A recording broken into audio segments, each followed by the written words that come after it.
Nazdar svet. Sedím ti na chrbte. Nuž. Tak, toto som teraz vyštveral.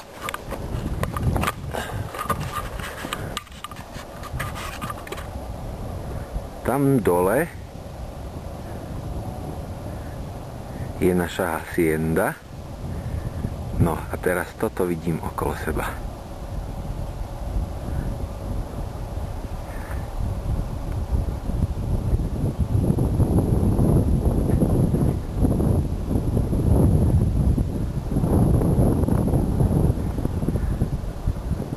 No. A hen tam hore sa ešte idem pozrieť. Ale odtiaľ už asi našu haciendu není vidno.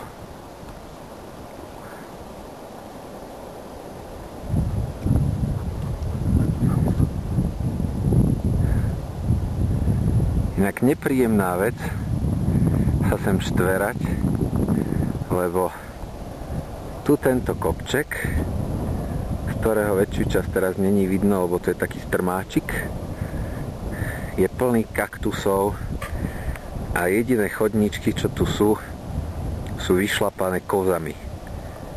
Takže človek väčšinou musí ísť po štyroch. Ale poviem vám, že to stojí za to. Tuto oproti je ešte jeden velikánsky kopčisko.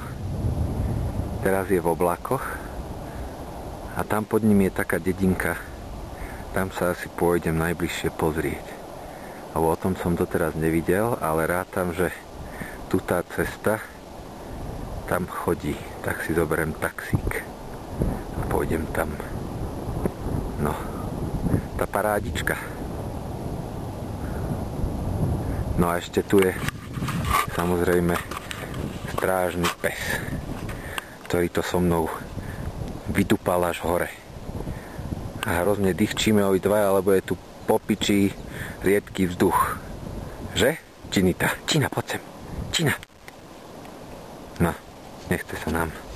Radšej si sadneme. Jasné. Dobre. Tak idem sa ešte pozrieť túto hore na ten kopec a potom pôjdem tadeto sem na tento kopček a tade dúfam zlezem dole zase na haciendu.